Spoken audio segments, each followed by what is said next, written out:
Don't worry, guys, we're almost done. Hey, welcome back to more Unicorn Overlord! I'm SlayerMathis. You already know the drill. Berengaria and Travis. Travis, you're hurt. Planning on telling me what happened or what? I've heard some people talking about stealing your armor. Thought I'd teach them a lesson, you know? Stop them from ever thinking about it again. Turns out there's not much I can do against pack thieves. And why'd you even try? Could have handled it myself. If anything, I'm the one who should have gotten hurt. Well, maybe now you understand how I feel. Don't tell me this was on purpose. Nah, I'm not that eager to prove a point. Still, it doesn't feel good watching the only family got running themselves into the ground. Does it, Ren? It's like you're powerless. All I can do is let it happen. Though I will say, I think I'm starting to see how you feel, too. One of us is bound to get hurt, and I'd much rather it be me. Travis, I'm sorry. Never realized the pain I was putting you through. If you really mean that, then stop. Oh, and I'm sorry, too. This wasn't how I wanted this conversation to go. Damn it all. I told myself I was doing this to protect him, but it doesn't matter what I thought. See this side of Berengaria where she is especially overprotective of Travis, and just that family dynamic in general, really nice. Well, look who it is. Such striking blue hair, such vibrant skin, impressive enough even from a distance. It was almost like yesterday we were at war with each other over this very land. Though it didn't last especially long, not with the way he charged toward me, absent even a hint of fear in his eyes. Is that you, Melisandre? Oh, Alain, I just happened to be passing through the area. I wasn't watching you, if that's what you're wondering. Oh, I'm surprised you didn't call out to me were that the case. Ah, what a luxurious mane! How enchanting his gaze. Must you stand so close, Melisandre? You're beginning to terrify me. I'm sorry. I should know better than this stare. By the by, how would you feel about a little sparring match? Now? I don't see why not. I'm glad to hear it, and this way I can look at you all I want. Now let's begin! You seem rather motivated by this, Melisandre, but know that I'll not hold myself back either. Know what I want you to. After all, none can pique my excitement quite like you can. She is, like, super upfront about it. I even think maybe there's a little bit of timidness, like, oh, he's looking at me, I can't talk. Nope, nothing like that. Tell me, Gilbert, are you satisfied with your decision to join our ranks? I most certainly am, and while I may have vacated from the throne for the time being, Herman and my other retainers are more than capable of guiding Dragonhold forth in my absence. Not to mention the immeasurable debt I owe you and your liberation. In other words, yes, there's no place I would rather be. Please, you mustn't speak of debt between us. Merely acted in the greatest interest of Feverith as a whole, so I wish to believe. Yet at times I wonder if that's merely a lie I tell myself to mask my insatiable thirst for revenge. And I understand why you might believe as much. But were that truly the case, you would never have come to Dragonhold at all. Your deeds have saved countless lives, Alain. Granted hope to so many who had lost it, including myself. Even still, I fear there was but one reason for my rushing to your aid. It's not some grand design to see your nation restored you, a selfish desire to add your strength to our own. And where's the harm in such a thought? What matters most is that you marched to Dragonhold with the intent of freeing it, not why you chose to do so. Were you generally beholden to a lust for blood, you would never hear a word of counsel to the contrary. Rather than press forth into foreign lands, your soul would be striking at Galerius as swiftly as possible. At the conclusion of this war, Cornea's crown shall rest upon your brow, and a difficult restoration shall await your people. My father's reign saw no end to the strife between our nations, and I for one wish to do just that, to live in peace as neighbors, as we rightly should. Pardon the lecture, Alain. I should know better than to patronize a future king. And the scourge of Zenora is at last no more. What future wastes these lands? A nice talk between kings to be. Well, technically, I guess they're kind of both already king, in a sense. In a way. Miriam and Selvi! Yes, I see. Truly wonderful. Pardon the question, Miriam, but who exactly are you speaking to? There doesn't seem to be anyone else here except the spirits of the dead. Please, there's nothing as fanciful as that. I'm merely convinced with my loyal steed. You want to imply you speak to the tongues of beasts? Not directly, no. More of a vague understanding I've acquired from her various sounds and behaviors. I'm certain she's pleased to hear my voice. You know, a similar phenomenon exists with flowers, Selfie. simply extol their beauty every now and again, they shall grow more vibrant than you could ever imagine. Far beyond what's possible with water alone. On the other hand, speaking ill of them shall cause them to wilt and wallow in despair. Fascinating. I thought such effects only applied to human children. I admit I haven't actually attempted it myself, but the same is sure to be true of my faithful steed here. Hence, I will always address her with all the warmth and kindness I can muster. She does seem to be rather enamored with you, yes. Only flattering a patch of ruins would produce a similar result. Perhaps you could slow the deterioration, or even unearth an ancient artifact with relative ease. Yes, let's test this theory at my student's convenience. So he's a little bit too much on the weird side. But, oh well, not really much you can do there. Next up, Alain and Joseph. Are you alright, Your Highness? I am. It's merely a headache is all. Alright now, Joseph, I intend to be off to bed any minute now.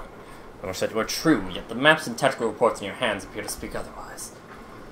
What manner of leader would I be should I only rely on the knowledge of others? A sensible is here the alternative. Now come, you'll clearly need your rest. I do too, apparently. But if I don't do this, who will? Listen to me, my prince. Say this not as your advisor, as the father given care of you by Queen Alain. I cannot bear to see you suffer like this, to watch the fits of pain cast across your face. I will not put you through it any longer. Unless that you help me to my tent in return. As you wish. Pray, come with me.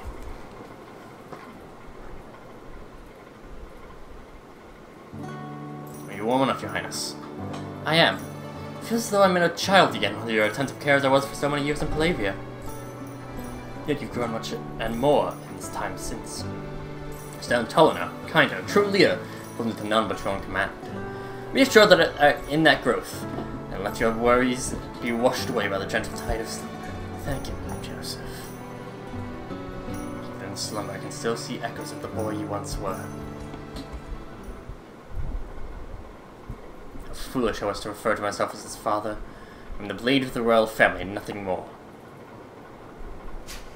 I like that little, in that little depth. You had, like, Alain kind of, in some ways, does parallel Unifi in that regard, where, there for a divine shard, where, you know, you kind of have the adopted father figure, or adopted parental figure, for Alain, it's Joseph, for Madame,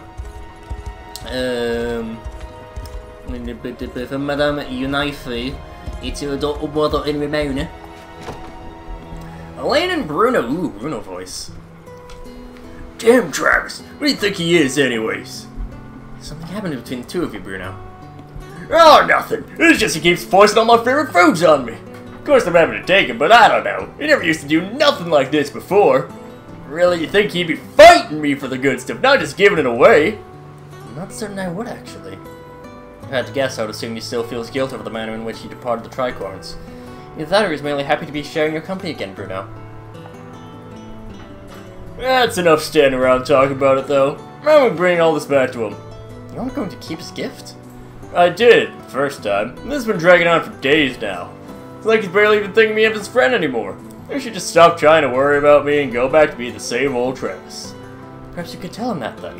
I'm certain he'd be happy to hear you say it. Why is it always gonna be him getting his way? I love Bruno.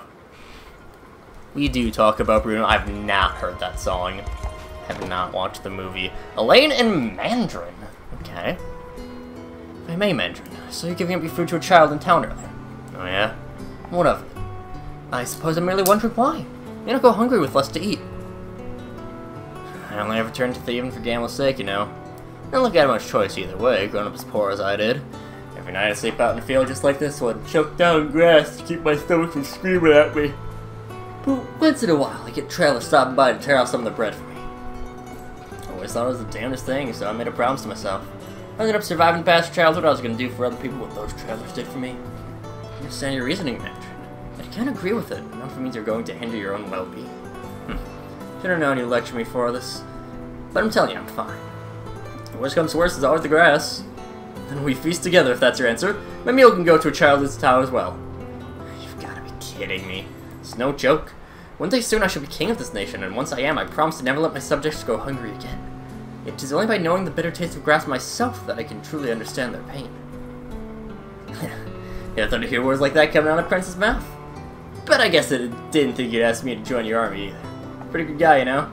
Thank you for saying so. In any case, which varieties of grass are safe to eat? Well, there's one thing you want to look out for. And that's it being grass. Please do not eat the weeds. Well, too late though. Alain and Tatiana! If you need something from me, I suggest you send a messenger instead. Every time I want to lose my temper, I attempt to kill you. When we first met, you said you wished to see what ideals I fight for. If you're going to do so, you'll need to observe firsthand how I choose to conduct myself. I so much prefer not having to avoid you if at all possible, especially considering my own desire to study your work. An amusing thought, but without years of dedicated study, you won't even understand what you're looking at. Indeed, I know how hard you've struggled to reach your current level of expertise, and I wouldn't expect a novice such as I to comprehend your research at first glance. If you don't at least try, I feel strongly that I'll never comprehend you either. Grant me that opportunity, Tatiana. Please, I swear I'll not get in your way. What a strange man you are. You just decide not to punish my wrongs, and now you refuse to keep your distance, despite the fact that I clearly despise you. It's more than just plain tolerance, though. You have strong will and a dash of ruthlessness, too. I wonder, how will Corny flourish with you at its helm? And more importantly, how will it fall? I can't say myself, but that's precisely why you should be observing my every move. Both now and after everything's in its rightful hands once more. Tatiana's a very good character, but I kind of wish she was used more. I mean, if we go over to... Oh, I mean, okay, that's actually not too bad. I could have sworn that we had... I guess it was, not Sharon. Must have been Prim and Bruno. Maybe it was Sharon and Bruno. Here, Adele. This is for you. A gift from the town we passed through earlier? I'm not sure what I've done to deserve this, Rolf. Don't you remember? You helped me yesterday, during the battle. Well, I did pull you to your feet after you'd fallen over, but just about anyone would do the same. Only you actually did it. Anyway, should we be going? Wait, damn.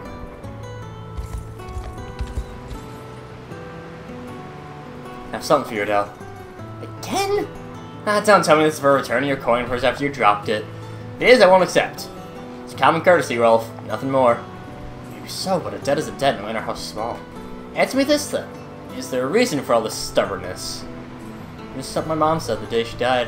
So young at the time, but I remember what she told me clear as day. The worst thing you can do in life is not return a favor.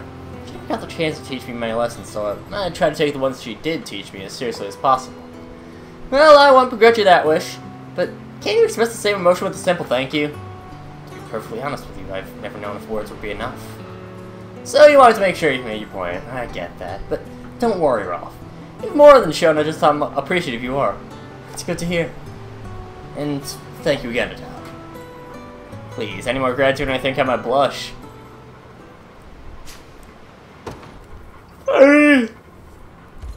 Adele's cheeks being flushed, not really a shocker, considering the copious amounts of drinking that we have seen. It's weird that there's just still a soldier up and about, but ah well, we can fight him eventually. Alain and Miriam. Might I request an audience for your moment, Your Highness? But of course. What is it, Miriam? Well, I was merely wondering how you regard my work compared to that of the rest of our army. There's a surprising level of incertitude coming from you. You need to assess yourself by the feats of others. Everyone has their own natural strengths, and you are no different. Is there a reason you seek such an answer? Forgive my folly, Your Highness. I know well that our army is only aiming this war to vanquish Sonora and restore this kingdom to its proper rulers. It's the same conclusion I seek myself as well. But I received a letter from my father this morning, stating the importance of distinguishing my deeds from those of my peers. So as he's purely fixated on what plotted our house shall receive upon the end of its war, recognition from the crown would prove a boon to any noble family, yes. It's a strange contradiction, is it not? In normal circumstances, the knight is meant to protect their people, yet in times of strife we are judged almost wholly on how many enemies we're able to slaughter. It's that I very much despise in sooth. But It's also a necessary one, should we ever wish to bring peace to these afflicted lands. You needn't dwell on such upsetting notions, Miriam. What matters now is the work you do of great is of great benefit, both to liberation and to myself. And to my eye, you've already achieved the very distinction your father wishes for. Thank you for the good, generous words, Your Highness.